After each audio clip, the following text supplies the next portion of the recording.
How's it going, everybody? CJ here, back with another video. We're doing kind of a deck tech, but not really a deck tech today. This is just kind of a really complicated combo. The most ridiculous combo I think there is in Magic. Like, this combo is just wild. A lot of steps. It's a really bad combo, but if you can pull it off, that'd be amazing. Just because the result of this combo is your opponent has to eliminate themselves. They have to make themselves lose the game, concede the game, or the game can't progress. Like, it's not you winning the game. It's just, well, you could make it instead just you can easily control it, but instead you can make it so your opponent has to concede to you using game actions, and it is hilarious.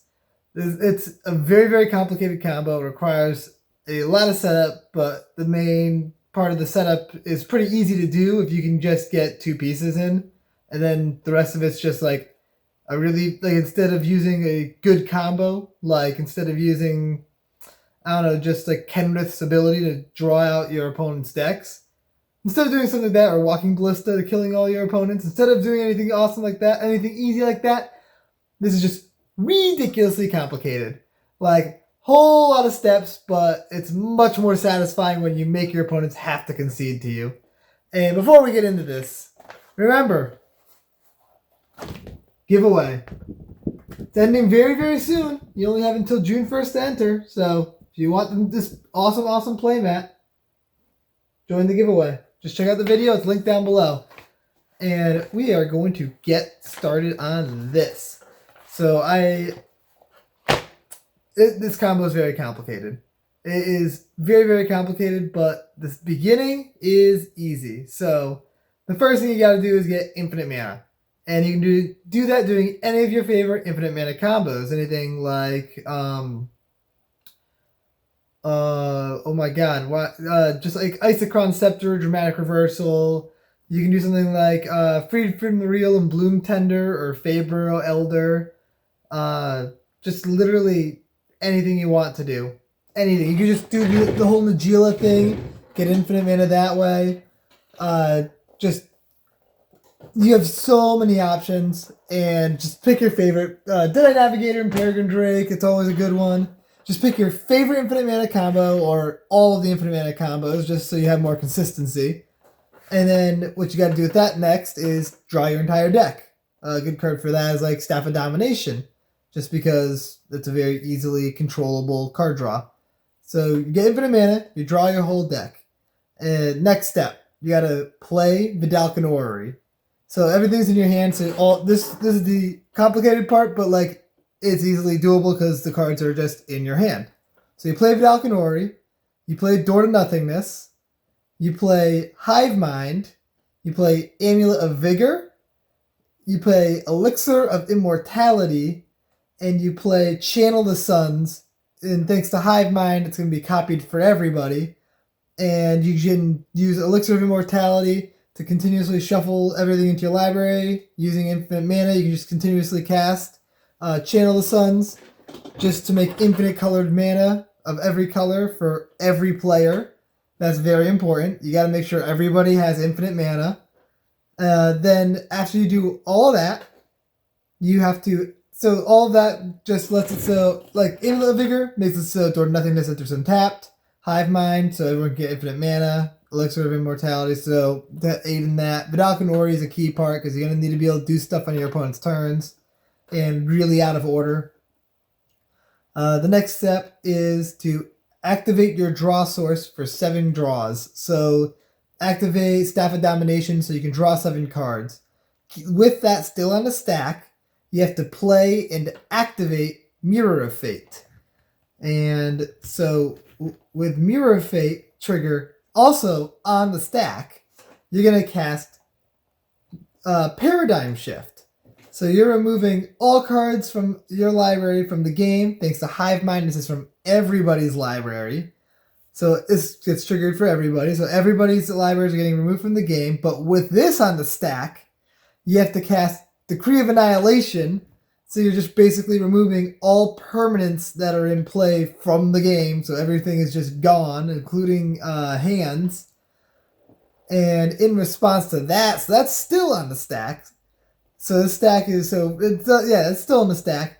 Now you can cast Oblivion Ring on your Door to Nothingness, so that way when Decree of Annihilation resolves, the Door to Nothingness comes back into play.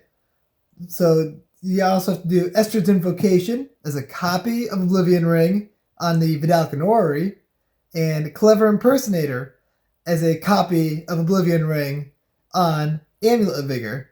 So at this point, your board state's going to have 3 Oblivion Rings, all on your Door to Nothingness, your Vidalcan Orrery, and your Amulet of Vigor. Decree of Annihilation resolves. All hands, all permanents, all artifacts, creatures, lands, and graveyards are all removed from the game. So Door to Nothingness comes back in, Primal Amulet comes back in, and Vidalcan Orrery comes back in. Thanks to Primal Amulet, Door to Nothingness comes in untapped. Now the paradigm shifts resolve. So now everybody's libraries are removed from the game. And so now essentially nobody has any cards in the game except for your Door to Nothingness, Vidalcan Orrery, and Primal Amulet. Everything else is just poof, gone. Next thing that resolves is the Mirror of Fate activation. So with your Mirror of Fate, you're going to be bringing back in 7 cards face up. So you get to pick 7 cards that you have outside the game.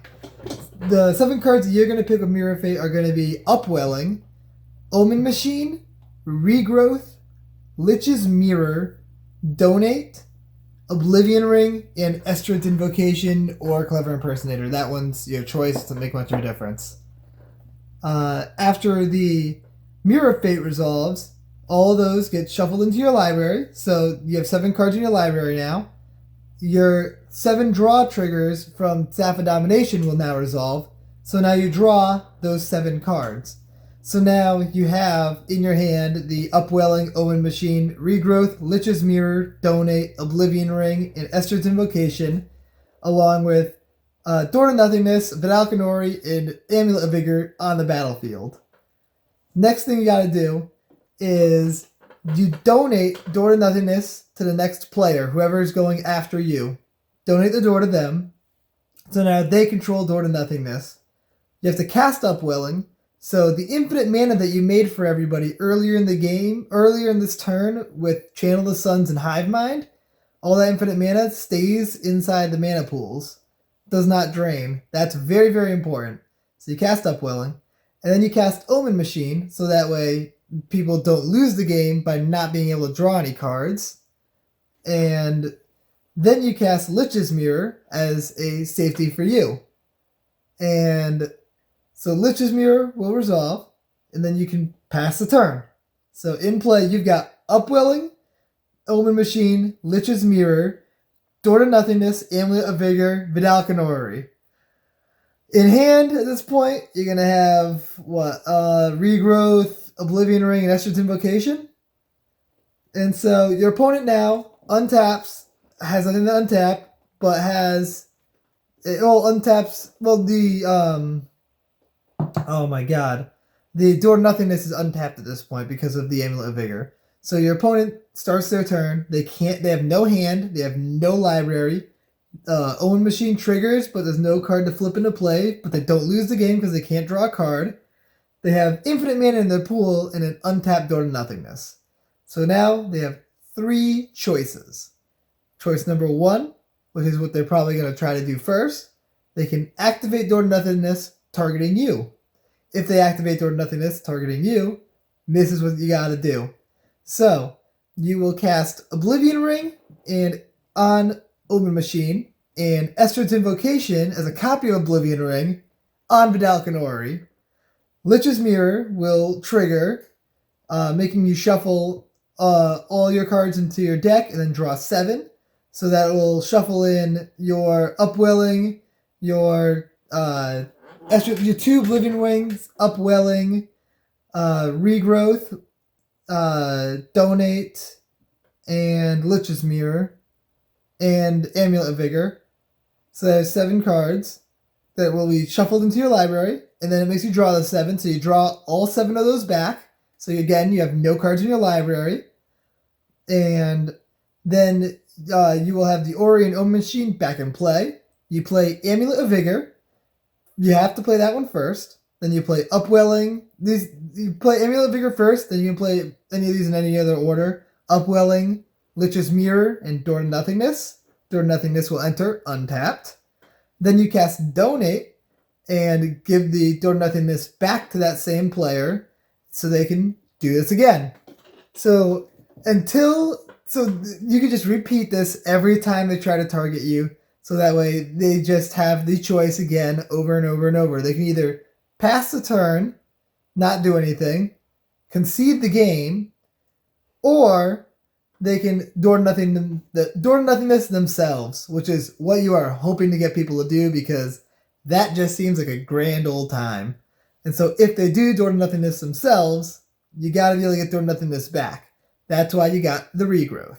So you regrowth the door to your hand, then you have to play the door and activate it on yourself, and you cast Oblivion Ring and Estrith Invocation on Omen Machine and Vidalcan Ori in response. So you shuffle up everything thanks to Lich's Mirror. You draw back the deck thanks to Lich's Mirror, so now everything's back in your hand, and you replay Amulet, Upwelling, Lich's Mirror, and Door to Nothingness, and then you donate the door to the next player. And the cycle continues. So you can just have complete control of the game. The only thing that your opponents can do is Door to Nothingness, and it's either themselves, another player, or you. Whoever they Door to Nothingness doesn't matter. If they do it to you, then you can easily just bring it back and donate it right back to them. If they kill another player, you can regrowth it and give it to the next player in line, or give it to them again until they just do it to themselves, another player, or you. Whoever they do it to Nothingness doesn't matter. If they do it to you, then you can easily just bring it back and donate it right back to them. If they kill another player, you can regrowth it and give it to the next player in line, or give it to them again until they just do it to themselves. You can do it however you want. You can give it to anybody because they can activate it at instant speed. So you can give it to whoever you want to have whoever you want to have win second place. You can give it to them and let them execute the other two players. And yeah, so you're using Door to Nothing, or you could even, yeah. There's definitely cards that I didn't think about this before, but there's definitely cards out there that make it so you can't. Oh, Grand About. I don't know how you'd work that in. I don't know how you'd be able to work it in so they can only do it themselves, but it's got to be a way. I just don't know how. Can't think of it off the hand. I didn't write it down, unfortunately. But that's how this combo is going to work. You basically make it so your opponents have to do nothing themselves, and they can't get you. It's a hilarious win con. It requires so much deck building and so many slots in your deck to do, and it's a really, really bad alternative to any other. Like, all of these cards, everything that's in this can be replaced with just Walking Ballista, and you win the game. Significantly easier, but this is a lot more fun. Making your opponents have to do nothingness themselves is, it is hilarious. I have never seen this actually work. I haven't personally been able to get it off, but I would, if any of you could build this deck and do it, please tell me, because I would love to see that. And there's a couple ways you can make it a little stronger. Like, when you start the combo off, you could have like Teferi's, 3 fairy or the creature Teferi in play, just so that way your opponents can't do anything while you're giving them infinite mana and all that jazz. But yeah, it's bad combo. There's definitely a few cards that you can cut and like change into other cards to change the colors, so that way you can probably cut a color, but you're probably gonna end up needing to do this in 5 colors. It's an interesting combo, but hilarious. Like, it's bad. It's a really, really bad combo, but it's very, very funny. And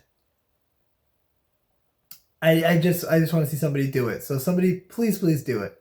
This combo is featured, I believe, on the Wizards of the Coast website a long time back, and I I'm actually not sure exactly when. I saw it like maybe a year ago, and I just remembered about it today, and so I decided I'll make a video on it because it's fun. So if you guys enjoyed this video, enjoyed this combo, please comment down below. Let me know if you're gonna try to build this deck. Let me know what the shell you're throwing this disgustingly large combo into, because that shell is gonna be it's gotta be weird. It's gonna be a weird deck. It's gonna be a weird deck. Hopefully some of these cards that are featured in the combo can work well outside the combo, but it's gonna be interesting to see. So yeah, like the video, subscribe to the channel, check me out on Patreon if you really want to support the channel, and don't forget, giveaway. Go right now. Go right now. You know you want this awesome Elder Dingus Highlander signed playmat. You know you want this, so check out the giveaway video, linked down below, and you can join in to try to win it. And we will see you guys next time. Peace out, everybody.